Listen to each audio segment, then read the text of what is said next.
Good morning, afternoon, and evening, and welcome to the session on coastal pollution at the 6th High-Level Industry Science Government Dialogue on Atlantic Interactions. I'm David Yoskowitz, the Executive Director of the Harte Research Institute for Gulf of Mexico Studies at Texas A&M University, Corpus Christi, and your moderator for this session. We all know that 80% of all marine pollution originates from land-based sources, nutrients and eutrophication, persistent organic pollutants, heavy metals, radioactive substances, noise and light, and of course, plastics. These are human-created problems that need human-created solutions. In this session, we will hear about bringing blue technology forward to help with identifying, monitoring, and cleaning up the mess that we have created. For speakers, you each have 10 minutes for your presentation. I will softly interrupt you when you have just 1 minute remaining in that 10 minutes. For the audience, you will have a chance to ask questions at the end of all the presentations for around 15 minutes or so, and then we will have a breakout room for additional discussion after this panel has concluded.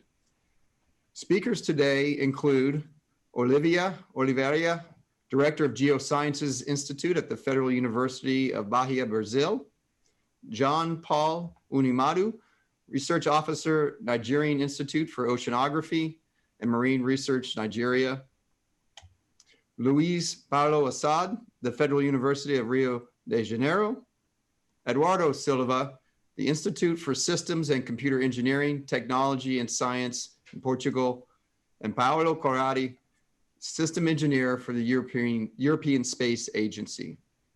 So first off, we'd like to invite Olivia to give her presentation. Olivia. Vamos lá.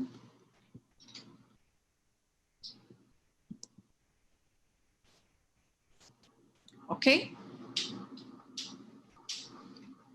Bom dia a todos. É uma grande honra e um grande prazer estar apresentando em um evento de tamanha importância. Eu parabenizo aos organizadores e também aos participantes dessa mesa. Bem, já temos uma interação com o ESCENTRE há algum tempo, e quando a gente fala em inovação, em sustentabilidade, em desenvolvimento, essas são características que nos últimos tempos temos batalhado. Nós vamos falar no tema, inserido no tema, de limpeza, de remediação de zonas costeiras.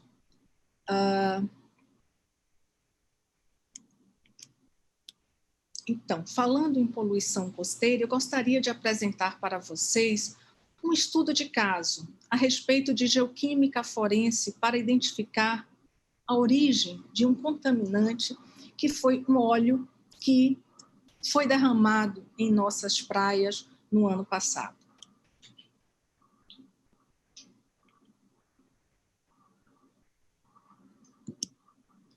Bem, temos que contextualizar, nós estamos no Brasil, em uma população de 212 milhões de habitantes, com uma área de mais de 8 milhões de quilômetros quadrados, e temos que falar da nossa zona costeira, com mais de 8 mil quilômetros de extensão. Por possuirmos uma zona costeira tão longa, né, os cuidados, o monitoramento deve ser constante. Por isso que a ciência, o governo devem trabalhar de mãos dadas nessa empreitada.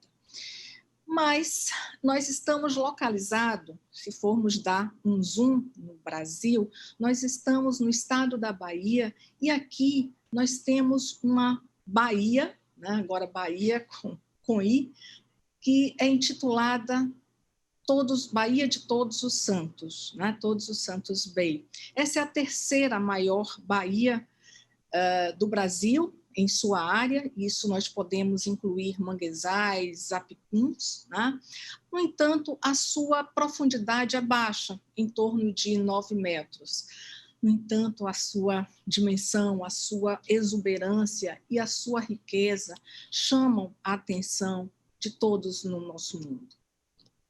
Não apenas as nossas riquezas naturais chamam a atenção, mas nos últimos tempos os conflitos ambientais também tem chamado a atenção e tem nos colocado frente a frente com a ciência na tentativa de solucionar.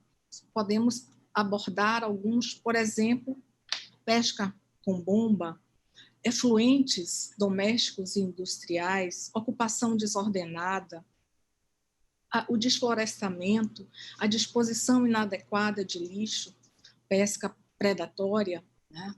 A extração também descontrolada de moluscos, realmente são fatores que afetam a nossa linda Baía de Todos os Santos. E no Instituto de Geociências da Universidade Federal da Bahia, a qual atuamos na direção, fazendo um parêntese, esse instituto ele possui 4 grandes programas de pós-graduação e 4 cursos de graduação, dentre eles as ciências da geologia, geofísica, oceanografia e geografia. Nos cursos de pós-graduação, né, o desenvolvimento humano ele se faz estritamente necessário. E nós temos inúmeras pesquisas no âmbito desses programas que estão relacionados, sim, a questões, a problemas ambientais. Nós temos uma visão do Instituto de Geociências com uma área de mais de 17 metros quadrados. E aí, abordando o estudo de caso comentado, nós falamos em oil spill, em derramamento de óleo, que afetou mais de 3 quilômetros da nossa costa nordestina e do sudeste também.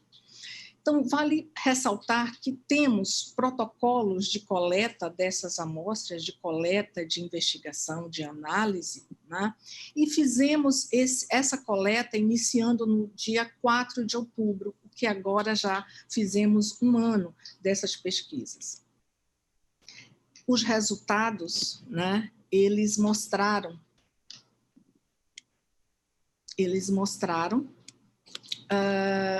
através de cromatografia líquida, de cromatografia gasosa e de cromatografia gasosa acoplada a espectrômetro de massa, através de um complexo laboratorial instalado no Instituto de Geociências, onde chamamos de Centro de Excelência em Geoquímica, Petróleo, Energia e Meio Ambiente, também através do rico banco de óleos que temos e através dos recursos humanos treinados, nós podemos, né, dar um diagnóstico da origem geoquímica desse óleo.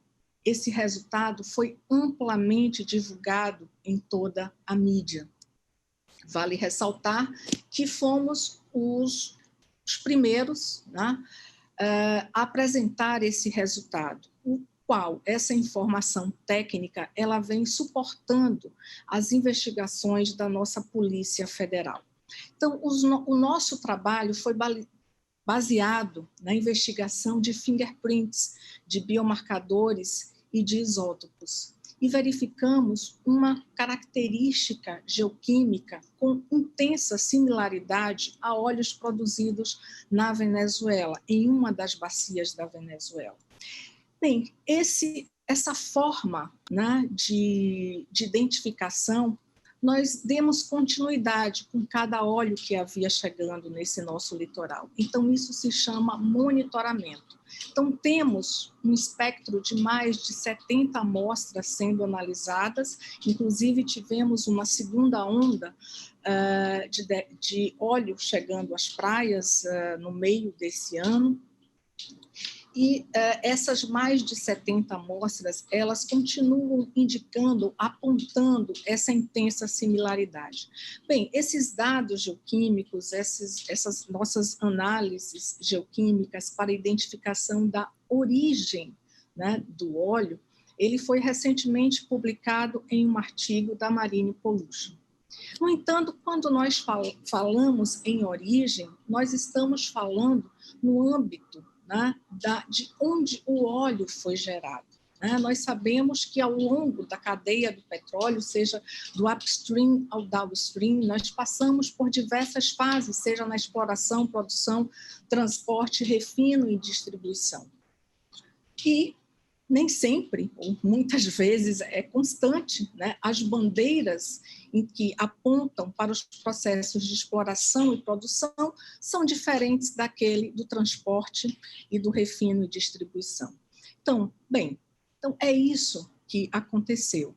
Nós tivemos esse derrame de óleo e, por isso, nós precisamos de um longo estudo interdisciplinar, né, onde nós teremos que ter um encontro de informações, seja, né, do mapeamento de navios que trafegavam nesse período, de imagens de satélite e de estudos da oceanografia, ou seja, de correntes oceanográficas.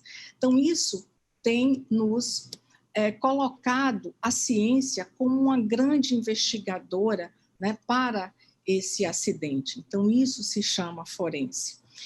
No entanto, os impactos, né, causados por um derrame dessa natureza, eles são incalculáveis e não podemos definir uma data, né, de quando esse nosso litoral estaria livre desse aspecto acidental.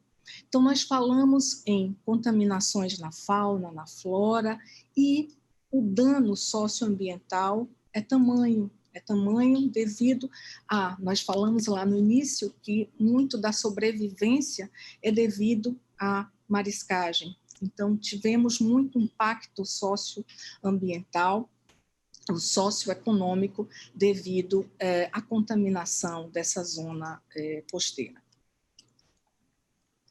No entanto, um minuto, Olivia, por favor. Okay. No entanto, também trabalhamos com processos de biotecnologia de remediação, seja processos ou produtos. Trabalhamos com adsorção, com ficorremediação, fitorremediação, biorremediação, e tivemos alguns produtos e processos, inclusive, apoiados por editais do governo federal, e também submetemos algumas patentes. Temos diversas conexões e parcerias com diversas instituições nacionais e internacionais. Agradeço, temos muito ainda o que conversar, mas o tempo não nos permite.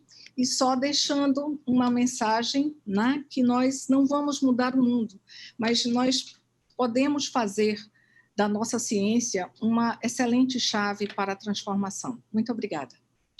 Perfecto, gracias, Olivia.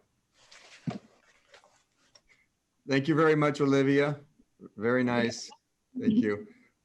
John Paul, you are up next.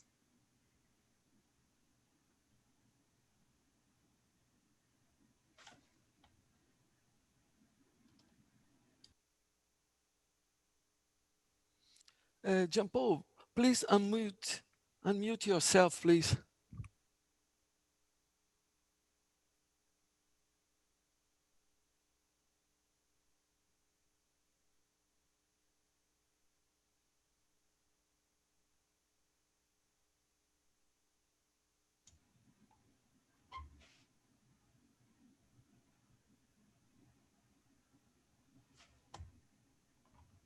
John Paul, I think you're still on mute.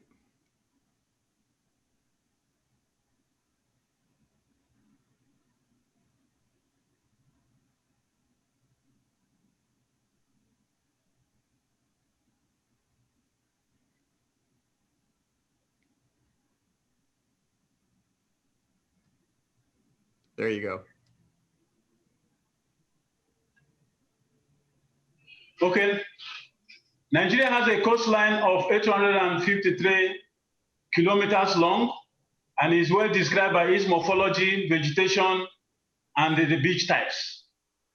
The maritime area is 46,500 kilometers squared, and the EEZ is approximately 211,000 square kilometers.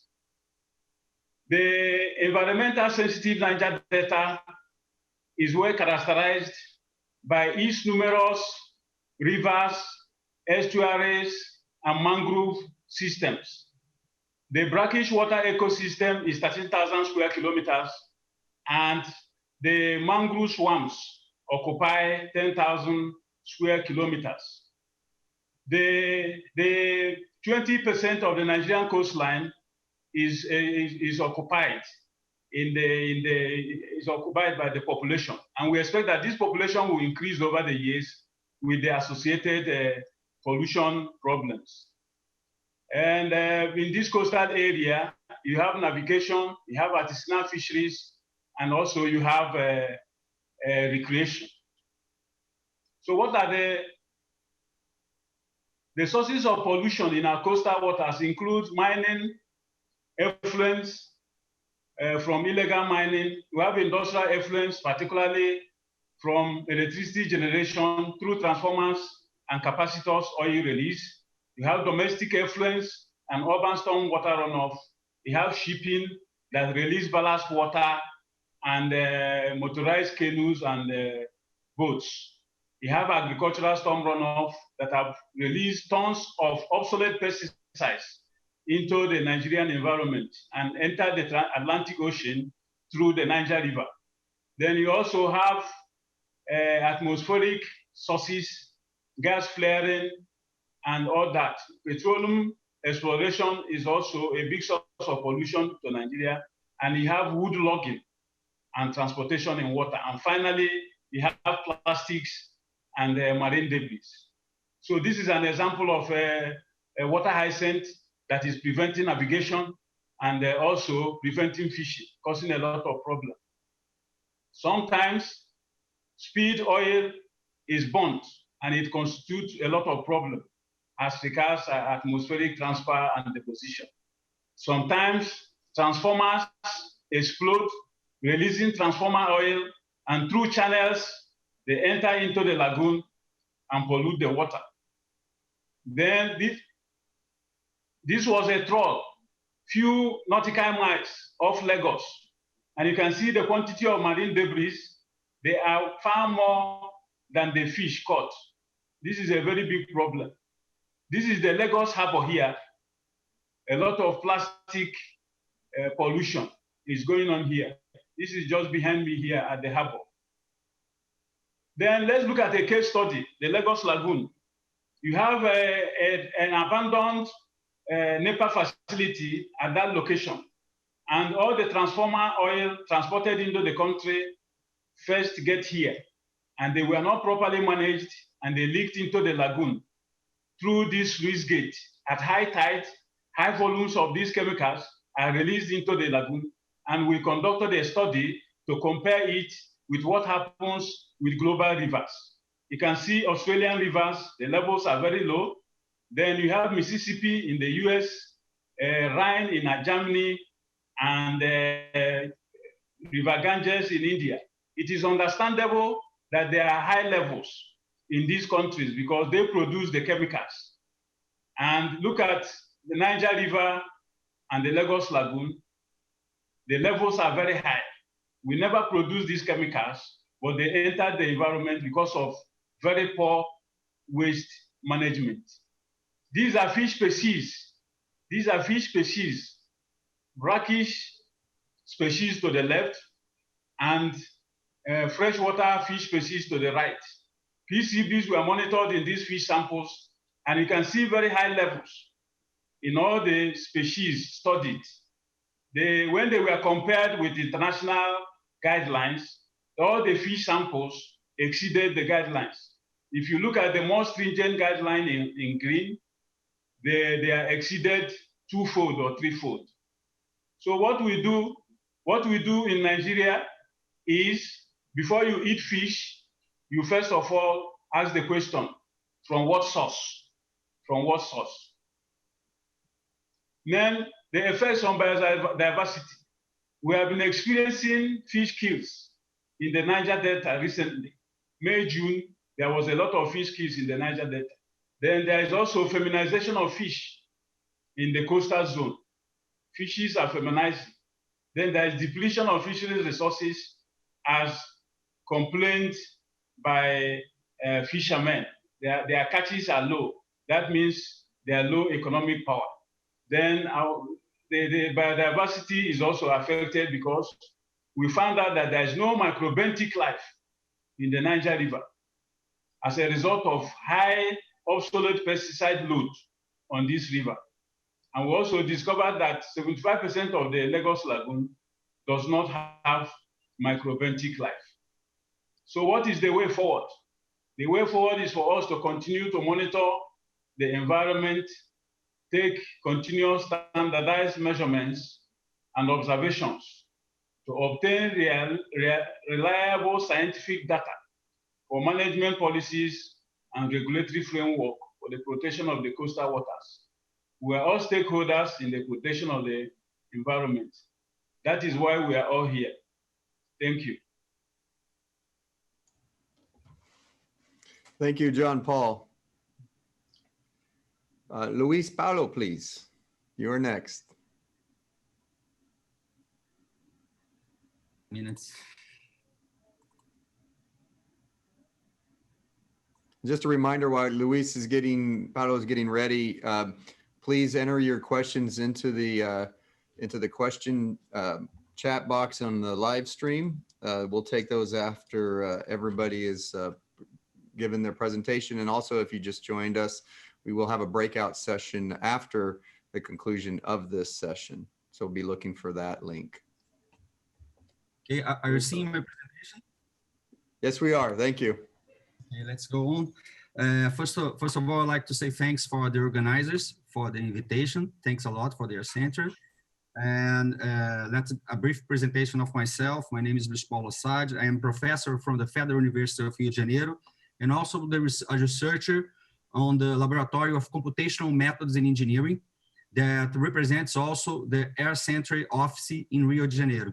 So the main idea of my presentation is show some methods of investigation, monitoring and identification of oil spills at the sea, some demands and challenges and perspectives in Brazil scenario.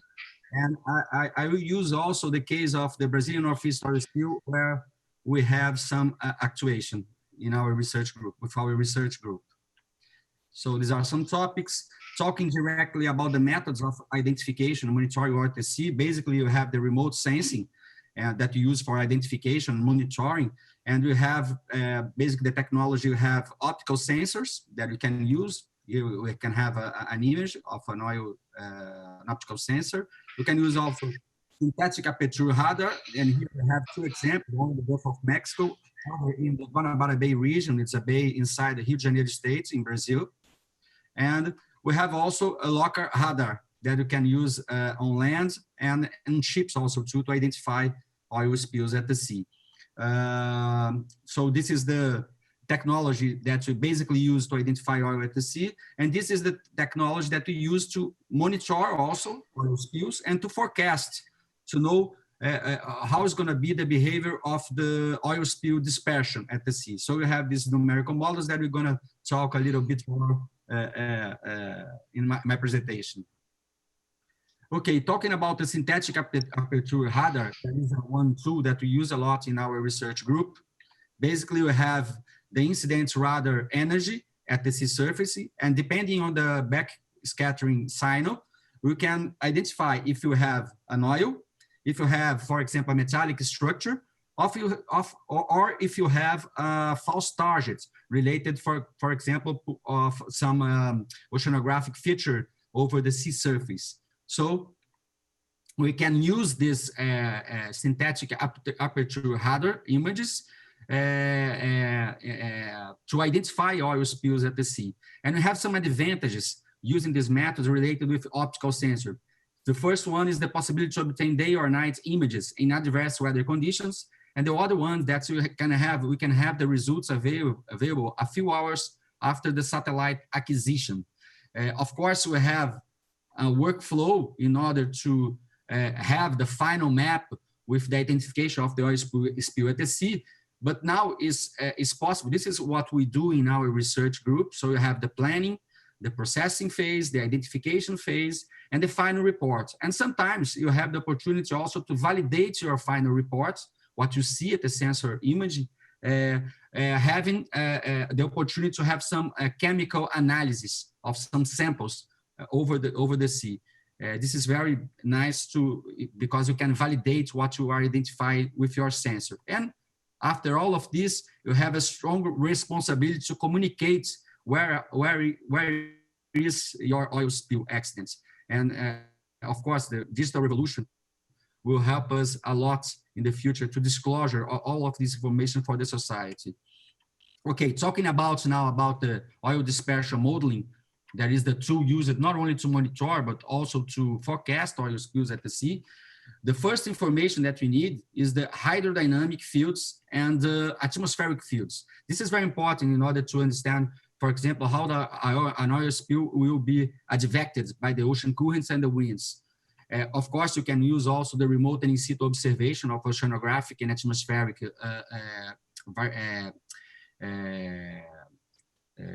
fields in order to understand how the oil will be dispersed. But it's also important to understand, for example, the oil spill physical chemical information, as Olivia said in her presentation. This is very important because this will affect other processes of degradation of the oil, like biodegradation, spreading over the sea, entrainment inside the water column, and evaporation.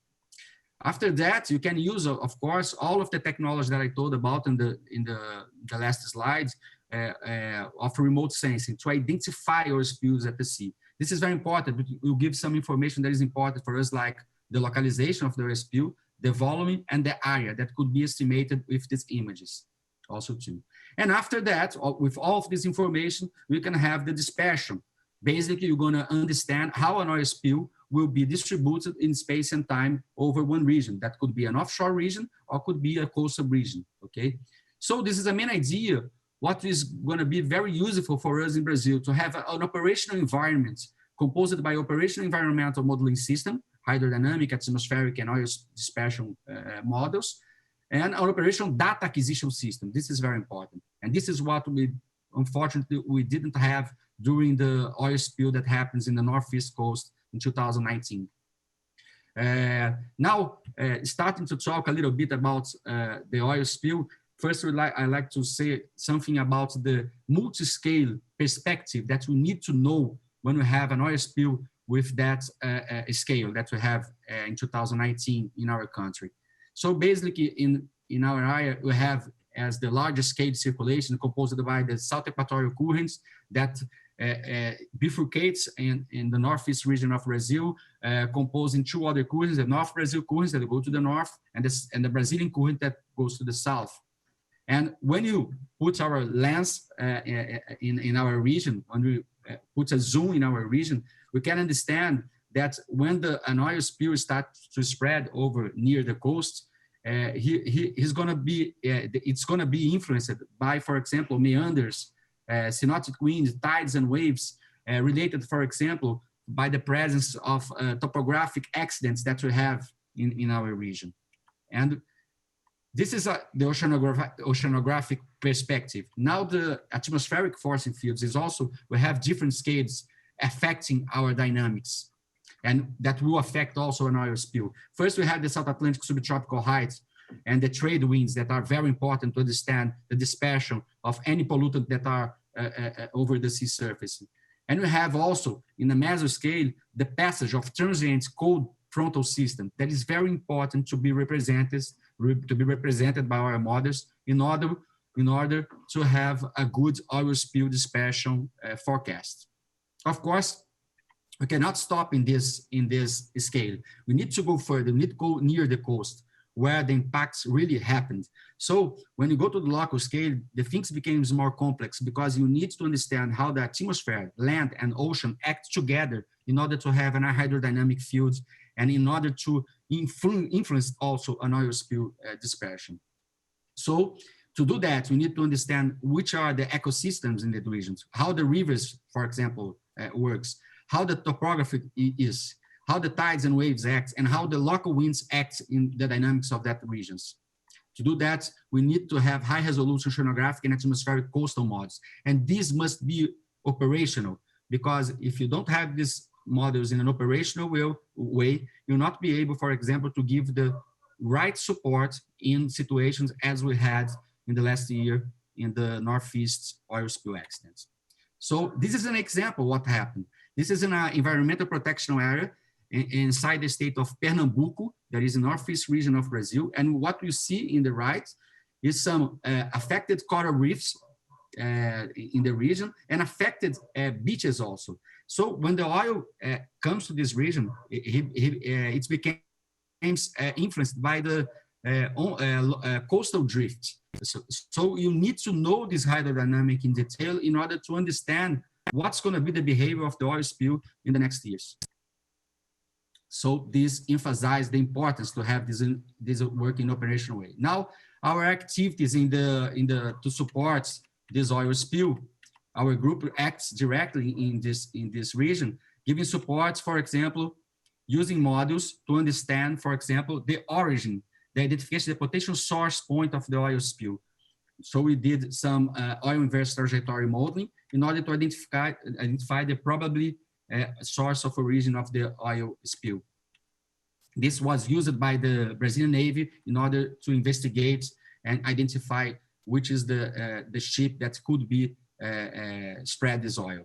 The other activity that we had was the remote sensing in order to understand and identify some oil spill during the event, which was very difficult for us and for other universities because of the lack of information, remote sensing information. This is what happened after 1 year. As Olivia said, we still have some oil spill in some beaches in northeast region of Brazil. So we need to monitor not only the environment, but the social impacts, the economic impact, and the health impacts that we have in these regions. These are some numbers of the disasters. And this emphasizes to us that it's important to know not only the environmental impact, but the economic impact. How this accident affect the ecosystem services? How this affects how was the financial losses that we have? How was the health impacts? And how was the impact, the social impacts related with the local communities' use of these environments? So with all of this information, we will be able to know the vulnerability of related to the oil spill accidents, knowing properties as resilience, susceptibility, and sensibility of the environments. And we need to know this information before the accidents happen. How of these aspects are distributed in space and time along Brazilian coast, but this knowledge must be acquired before the accidents happen. Now a perspective in Brazil, here we have the Santos Basin, the Campos Basin, where most than 9% of the production of oil in Brazil happen. And this is a graphic showing the increase of oil production due to new discoveries along the Brazilian coast.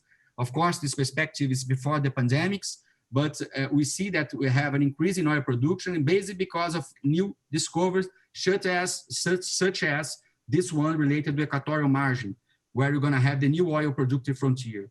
This is a very sensible environmental area because some highlights of the area have a complexity in ocean dynamics of the area, the world's biggest mangrove extension, and a lack of water infrastructure. So it's very important to have tools of monitoring and forecasting oil spill in this region. And we need to be prepared. These are some ship routes density map from the marinetraffic.com site.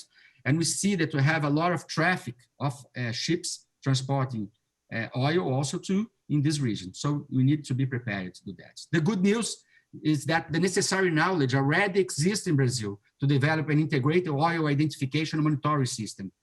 Along all of the continental shelf and different regions in Brazil, we have this knowledge spread in different universities and research institutes. But we need the investment, for example, in remote sensing technologies in order to increase the oil spill identification, the frequency of the images. We need to have investment in operational numerical modeling, oil dispersion, ocean atmospheric models, and of course, data acquisition. We need to be proactive and not reactive for the accident that must, unfortunately, still continue to happen along the Brazilian coast.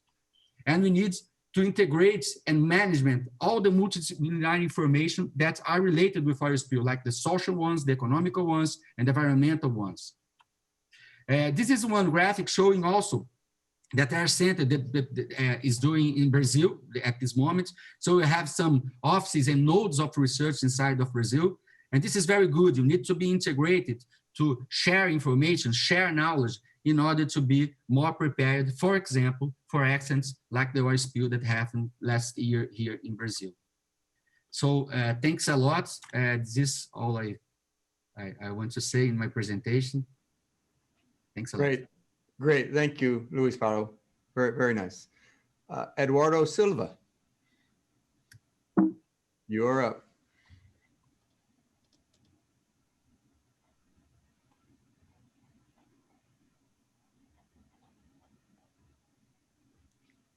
Eduardo? I'm here, but I'm trying to share my screen. Give me a few seconds. I don't know why I don't have difficulties to share my screen. I don't know. Let's go WhatsApp and share again.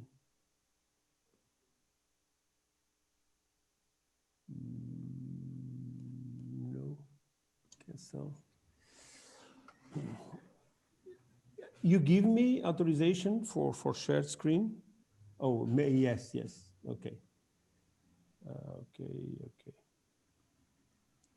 Yes, we can see it now. Okay, good. Great, thank you. First of all, thanks for the invitation, for the organization, for this conference.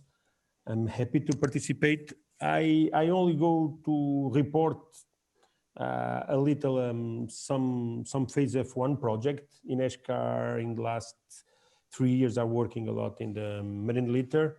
We start with detection and mitigation of oil spill with some bacteria. But today I go to talk about the remote detection, some experience in technology for remote detection of marine litter. More specific, the plastic one, okay? And the name of the project is Spectrometer for Marine Litter. The organization of my talk, I go to do a small introduction, talk about the objectives, the formulation of the problem, the identification of a marine litter, and after that we go to talk about what is the hyperspectral image sensor, and I go to talk about some experience to real data acquisition, the preliminary results and conclusions and future work. Okay, I go to talk about one project. Is financed by ISA. I suppose Paulo Corradi is there, and also Paulo from side of the ISA is related to the project, is our contact point in ISA for this project. This is the risk action. The risk action is a project to evaluate one technology. INESCTEC is responsible for that, and also the partners for this project is IMAR and Oceanos from Açores and their center. And this is the partners for develop this project. This is a very short project. The timeline is 9 months, and the budget is also small, is 200K. The project is not yet finished because you have a COVID.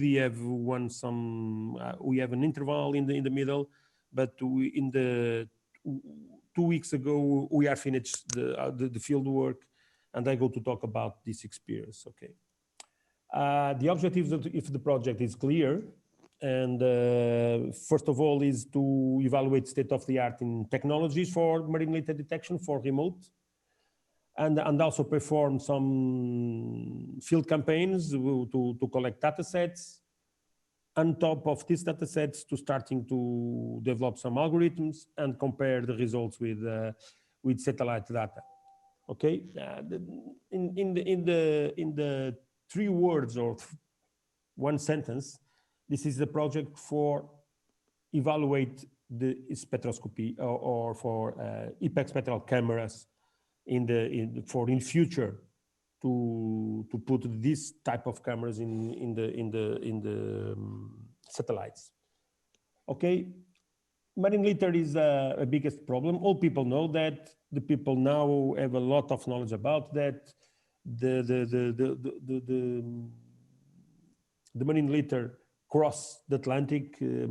Plastic from European and African coasts go to Brazil and America and Canada, and also coming from the Brazil and the United States to the Africa and the European coasts, and Azores is in the middle. Azores, the problem of the plastic is high in the Azores. A lot of the plastic and micro and nanoplastic go there. And we have information from the concentration from point measurements, and we need to have a technology with a biggest footprint.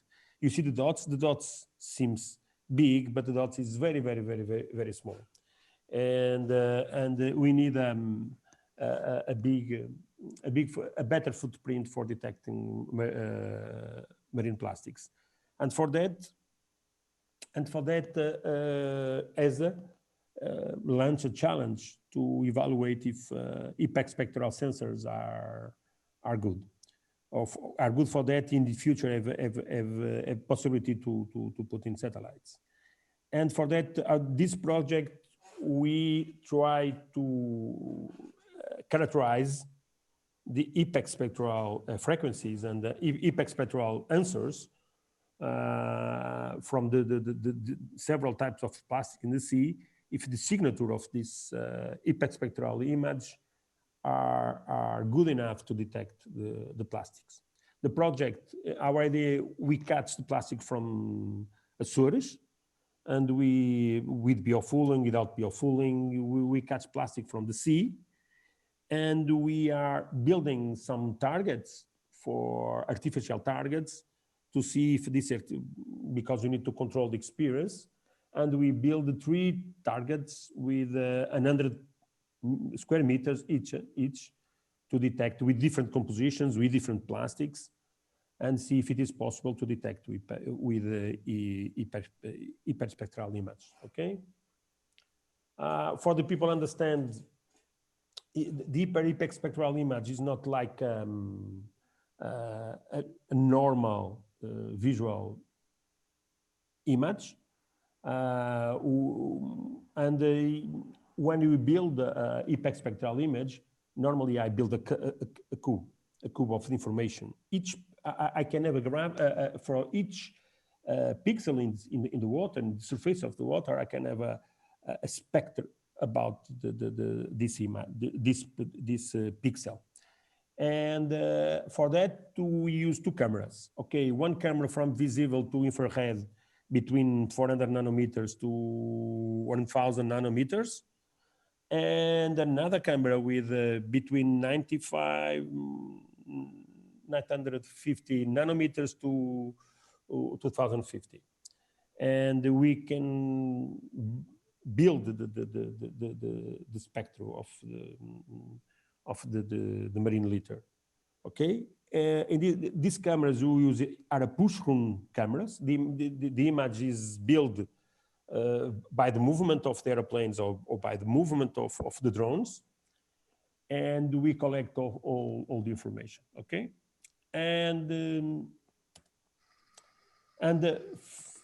for that, our experience, we build the artificial fields in Estuaries. We mount the sensors in the airplane and with computer system inside, and we fly above Estuaries several times and pass through the targets and build the image. This is in the first week we do these flights, and since we have a hurricane in the Estuaries, we need to take only a few small hours between the hurricanes to take the image. Also, we do the same with drones. Okay, this is the drones with a lower altitude. This is ropes from the fishermen. Okay, this is we have different acquisition data in the bay and in the sea about with the IPEC spectral cameras. And if you want to see this image in the right of the image, you can see the waterfall of the IPEC spectral camera in the visible spectrum, because between 400 and 700 this is a visible spectrum. You can see some waterfall of the visible frequencies in the right corner, And you see in the people start to launching the targets in the bay. You can see the waterfall of the infrared image between 950 and 2,500 nanometers. And this is the waterfall we catch from the first image in drone is between 20-40 meters. In airplane, we take image between 400 meters and 600 meters. We are not possible to fly above 1 kilometer because they have a lot of the clouds there, and it's not possible to fly. But if you want the waterfall of the image of the ropes, you can see for the drone, you can see in the right.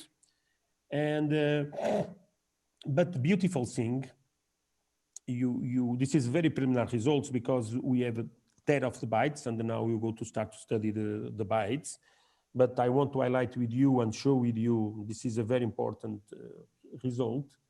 If you see this rope, you can see in the left, this is the rope and the type of the rope the fishermen use in the nets.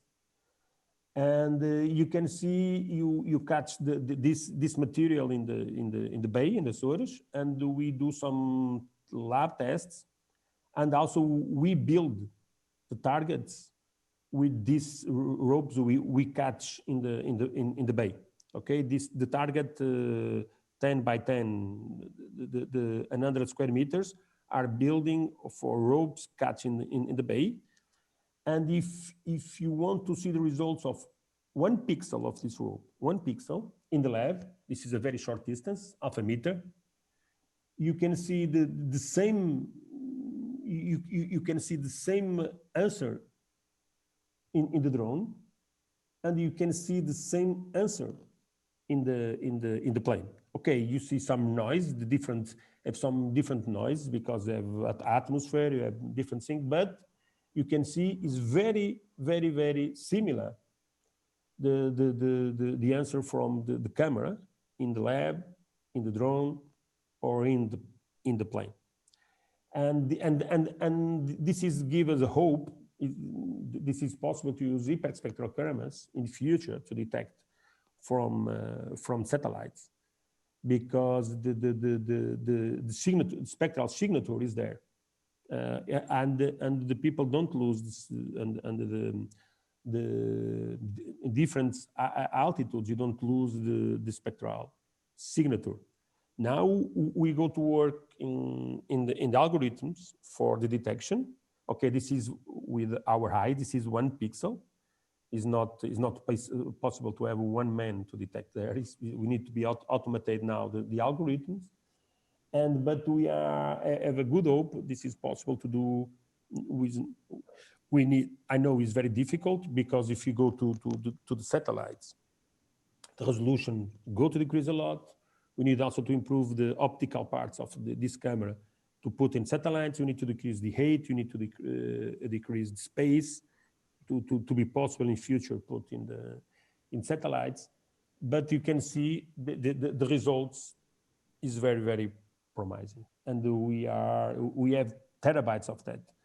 We catch in the source, and we go to start to develop some algorithms for preliminary algorithms because the project finished in 3 months, but is a beginning only if it is possible to understand the plastic from the background and from the water. And I can tell you, yes, is possible to detect. It's very different. It's very different. Even if I have plastic below the water 5-10 centimeters. We can see the plastic and change the spectral signature from the other parts of the water. And also we want to compare the results with Sentinel two observations to see if this, because in satellites I have 5 frequencies. In our setup I have between 300 and 400 frequencies, and signature is more.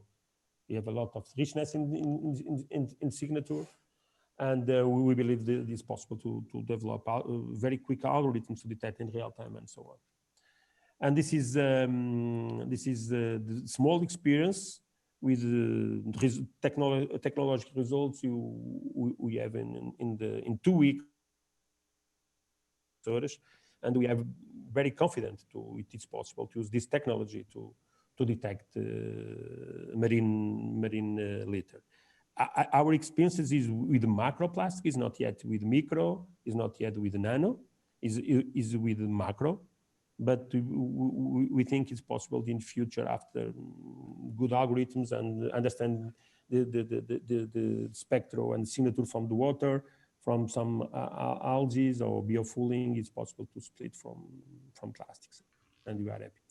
Thank you very much for this opportunity. Eduardo, thank you very much. Very, very exciting work. Very, very promising. Thank you. Thank you. Paolo Corradi, are you ready? You are up next. Take us home. Yeah, I am. Thank you, David, and many thanks to the organization also for inviting me. So I'm sharing. And also I need to thank Paulo for giving this opportunity, because Paulo is in the loop of this experience and the assembly of the experience to see if impact spectral cameras are good or not. Thank you, Paulo. Sure, thanks to say that. David, can you see my screen is in the presentation mode maybe? Yes, I can see it. So I swap? But is in the presentation mode or in the... I can see your screen. Yeah, but you need to go to this presentation mode. Yeah. I'm looking at the live stream. I'm in the presentation. Yeah, there you go. You're in presentation now. Okay, I hope it's not in the presenter mode, but in the good mode. Yeah, I'm looking at the live stream and it looks good. All right. Okay, so I will actually pick up from the topic that Eduardo introduced, is marine litter, particularly plastic marine litter. And I will try to zoom out and show a bit more the general context in which also the European Space Agency is working. So as you were also introducing, David, we know there is a big issue of plastic pollution. About 10 million tons per year are entering in the sea and of course affecting coastal waters and the shoreline as well. We don't know actually much about where these 10 million tons are ending up. So we know the fate of only 1% of the plastic litter, and even less is cleaned up from the coast. We know via models a bit the accumulation zone, and we can, let's say, build a map of concentration and of dynamics, of transport dynamics of plastic litter. But the problem is that models have very large uncertainties. And for example, if you see in this red color plot, you will see more is red and more is the factor of difference in the magnitude between the different models. So as you see, there are large discrepancy between the current models that we have. So we need more validation data for this. Problem is that measurements, so in situ measurements, or even measurement like Eduardo was showing are very sparse at the moment and are very limited in spatial and temporal resolution. So that's why it's, we believe it's important to approach the issue with a larger picture, so trying to get to the big picture. And remote sensing, generally speaking, remote sensing from, let's say, drone, plane, and satellites can actually help in that. Not only because it can improve the quantification of the concentration, both globally and locally, but also improving the knowledge of the transport dynamics that we have. So not only to identify the accumulation zone, but also the sources of plastic pollution, which are mainly coastline and rivers, considered that about 80% of the plastic pollution indeed come from land. And of course, this will help not only the scientists with their science, in particular to solve where all this mass of plastic is ending up, but also the modelers to validate and improve the accuracy of their models. But I think it's very important to stress that the big picture might help policymakers to better assess the effectiveness of their policies and regulation, for example, in waste management, by using the tool of remote sensing of course, supposing that remote sensing can provide a dynamic global map of plastic concentration. In the same way, they can help also the ocean cleaners, the so-called ocean cleaners, to locate accumulation zone and go there and pick them up and so clean the oceans. But of course, the remote sensing of marine litter is a very, let's say, complicated task. This is because plastic marine litter is far to be a well-known and structured problem. You have a plastic size continuum and composition mix. So plastic can go from microplastic to large single debris like ghost net or ship ropes, up to accumulation of this. And that means that different sensor and different combination of sensor need to be attempted to use to detect plastic with remote sensing. There is a bit of history about remote sensing of marine plastic. It's actually started before than 2018. It started about 2016 as a, let's say, more aggressive approach to try to tackle it. But I don't want to go through that. I just go to more recent years when that was really a rapid increase of interest in the topic, also at the media level. And so community papers were published. Working group were funded, and I would like just to drag your attention to the effort of the last 2 years, also from space agencies, in particular the European Space Agencies, several initiatives, and NASA also open a call, an open project call, and also national agencies like the Portuguese Space Agency with their Moonshot Challenge. The project call is actually about to close this week. I just would like to present a bit more in detail one of the successful campaign of ESA. We received about 60 ideas and we selected 25 proposals. So it's a very big effort. And these include different aspects from technologies to health observation simulator, transport modeling, measurements in laboratory and in situ, up to tests with different drones and planes like Eduardo is doing. And also the development of the database. And I show slides on that. This is just a starting point. It's just a web interface for the moment. But if you go there, there is also the possibility to make a registration. So you can put your interest, how you can contribute, or for example, define user requirements for data of ground truths and Earth observation, which is actually what we want to collect in this database.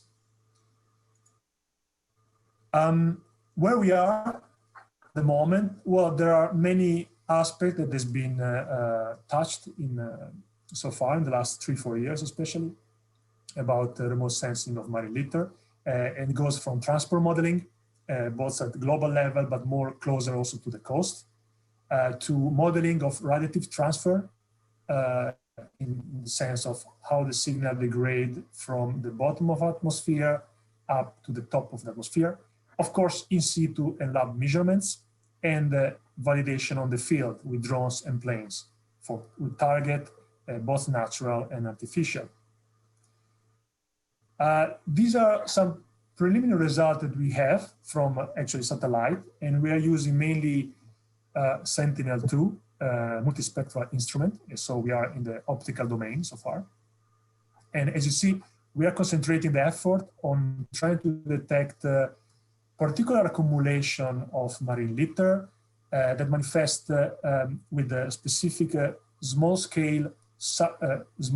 sub-mesoscale ocean dynamics called windrows and fronts, where litter of any kind accumulates. And in particular, these are, let's say, act as a proxy where we can actually identify the probability of plastic content. So you can barely see here, but there are different colors from green to red expressing the probability of plastic presence. Of course, a lot of work has to be done in order to validate this result, which is not always very easy because, as you can imagine, it's not easy to find this accumulation and also to go there at the same time. Preliminary conclusion about the effort is that it's possible to detect with the sub-pixel resolution, in particular with Sentinel-2, For modeling, we found that it's hard to obtain a distinguishable signature of plastic with pixel fraction, so pixel coverage of plastic less than 1%. It is possible to define spectral indexes by using visible near-infrared and shortwave infrared information that allow to also discriminate the false positive, for example, the presence of algae. It's very important also to work on the atmospheric correction. So far, atmospheric correction are impacting on the signal in the near-infrared and shortwave infrared, and actually they are suppressing the signal in this area. And here we have a very important characteristic of the spectrum of plastic. But nevertheless, we were able to identify accumulation with the current sensor technologies, in particular windrows and fronts, which can be used as representative flags of pollution, but also, and here there is a sort of spillover perhaps between domain of research, and they can also be used as a tracer for better identify specific oceanic dynamic. Of course, there are limitations, especially for the optical remote sensing, which is the one that we are now, let's say, more advanced in. The current sensors are not the best one, let's say, not designed for marine litter detection. Luckily, we can say marine plastic has still quite a low concentration on average in the ocean, so that's make more difficult to spot it everywhere. Plus, plastic presents itself with different composition and additives, so different spectral signature. And then there are a lot of pixels which are classified as failing pixel because they actually are can be turbidity derived signal or foam or glint, or you can see the sea bottom if you are close to the coast, for example. And again, close to the coast, we have other problem. For example, a lot of plastic items are actually in use. They can be boats or buoys or plastic platforms. And you don't want to detect this as a marine plastic, of course. David, I don't know how much I'm left, but basically I can conclude. So there are some next step proposed. It's very important to continue with the in-situ data measurements and exploring different sensor techniques, in particular thermal infrared, microwave-based technologies, and also laser-based technologies. And actually, we started to investigate this year all these technologies. For a satellite mission, it's very important to evaluate and revise atmospheric correction. And of course, see how much different data from different sensors for optics, for example, microwave can be fused and combined to provide additional information.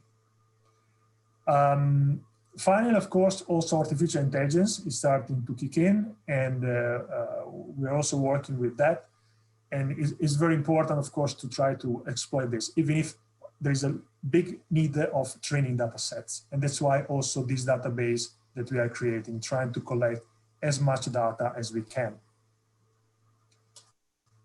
And finally, I conclude, as for many research topic, we think that for marine litter is very important an international cooperation, because marine litter is a global problem, and what has been polluted in one area can end up in a totally different area of the globe. So we need to tackle this issue globally. And luckily, the interest is rising worldwide, and not only from environmental agency, but also space agency or funding entities like World Bank, European Union, and different foundations. And with this, I conclude, and I thank you very much. Thank you, Paolo. Very nice. So we have had all the speakers share their presentations and their thoughts with us. Right now, we have the opportunity to have questions asked of the speakers. Air Center, how are those questions coming? Are those coming to me in the chat?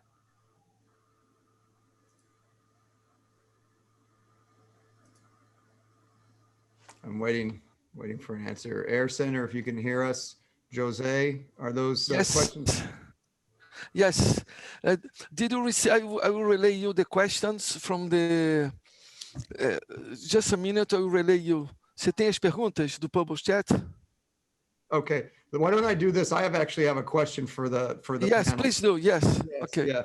So each one of you talked about that pollution, and we all know this pollution has no borders, and you've all addressed this in one way or another. If marine pollution has no borders, what do you think is needed on the science and technology side to address this issue across borders, because marine pollution has no borders? And let me start with Paolo. So I'm going to go in reverse order here a little bit. And you kind of concluded with your slides a little bit of this, but what more do you think is needed in terms of coordination around science, technology, policy to address this across borders? I'll start with Paolo Corradi. Yeah, thanks, Larry, for the question. Well, that's a very important, difficult question indeed. How to, let's say the goal is to have indeed a global map, a global temporally dynamic map that we can access in order to see indeed to pinpoint to the responsibilities, first of all. So who is polluting most, right? Because that's the problem. We, being a shared global pollution, we very easily lose who is the bigger polluter. And so a global dynamic map could indeed pinpoint to the sources. And that's extremely important, because once we pinpoint to the source, the corresponding government could, let's say, act under the international pressure to control more and more is waste management, for example, clean it directly in the rivers before they get to the sea. But of course, these need an international cooperation in the sense that everybody has to input data and show, for example, what their river are outputting. Of course, satellite might help in this because it gives a global view, but satellite alone cannot do all the job. You really need a synergy of all the platform from airborne down to in situ measurements. Great, thank you. And of course, I would say you also need just a centralized, let's say, international community coordinated, for example, in a working group or task force that maybe might help in this coordination. Great, thank you. We have some questions coming through. So the first one to Luiz, Paolo. Yeah, hello. You might have in the chat. We send the questions privately to you. The questions we are relaying the public chat questions to you now. That's great. I'm gonna go ahead. There's one here for Luiz. What do you suggest is done when the ocean modeling results do not work during a spill because of dynamic change in coastal processes? There are several, sometimes conflicting accounts of the oil spill. Was the source of this oil spill identified? Do you have plans to urgently implement an integrated monitoring system or early warning systems for the whole Brazilian coast? And I would say that could go to Luiz and Olivia as well. So Luiz, if you'd start.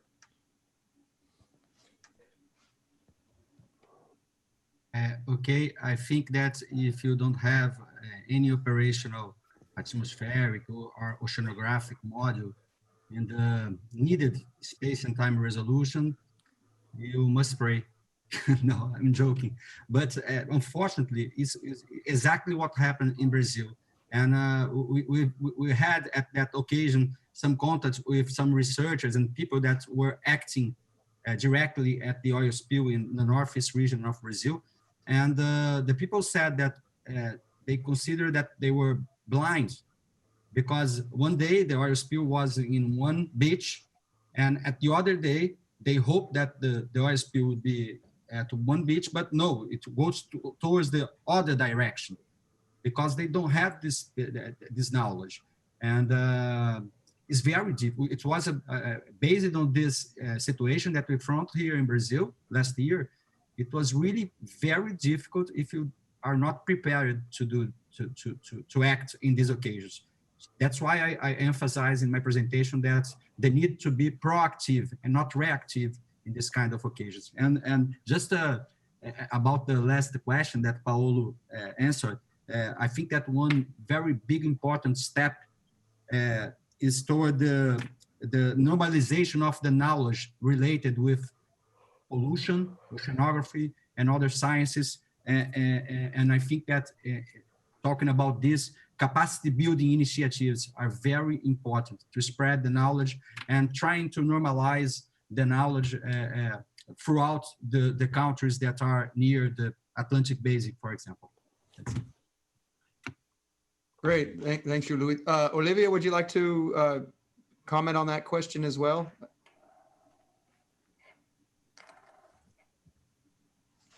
Olivia.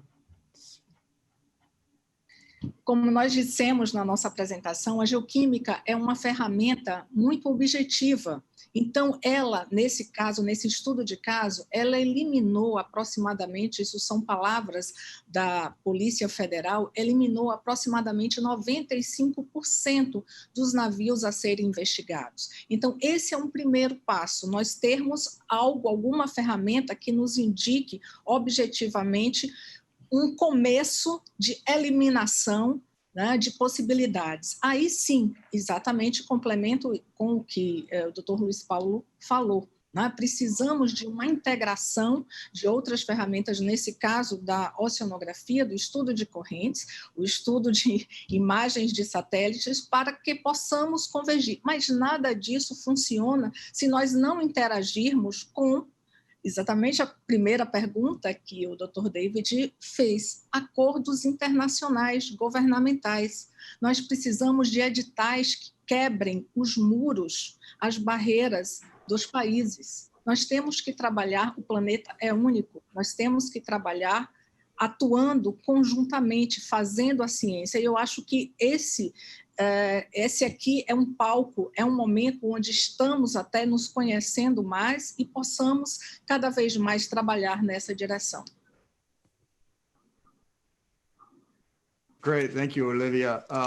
I would also say many of the issues that our colleagues in Brazil and around the world are facing with having the modeling and the observations done pre-event are critical. And our experience with the Deepwater Horizon oil spill here in the Gulf of Mexico was that, you know, we could always have benefited from a greater amount of data collection and modeling to know what was going to happen with the BP oil spill and where it was headed. So I think that is a universal issue. Olivia, you want to make one more comment on that? Sim, a diferença do Golfo do México é que nós tínhamos a fonte, né? Nós tínhamos a origem, falamos fonte e origem, nós tínhamos as duas respostas. O trabalho era outro, o trabalho era eliminar esse óleo, a chegada desse óleo no litoral. Aqui é diferente, aqui nós temos um fantasma também para identificar, além de tentar conter, né, além de ter estudos de correntes e tentar ver para onde esse óleo vai, nós temos um fantasma por trás, que é um trabalho policial forense. Mas, assim, os estudos, os trabalhos do Golfo do México muito nos ajudaram e ainda estão nos ajudando em algumas investigações. Por exemplo, nós temos as características físico-químicas desse óleo que nos deixam bastante intrigados em relação à sua composição, se bunker, se óleo cru, enfim. Então, eu acho que carece muito ainda de muitos estudos, muito trabalho nessa área para que possamos chegar a uma resposta e que possa ajudar os nossos colegas dessas áreas correlatas. Thank you.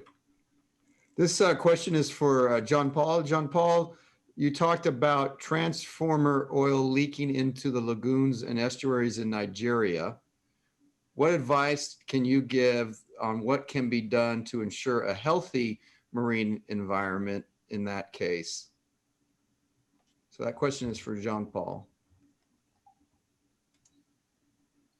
Yes, there are leakages through the marine environment from land-based sources.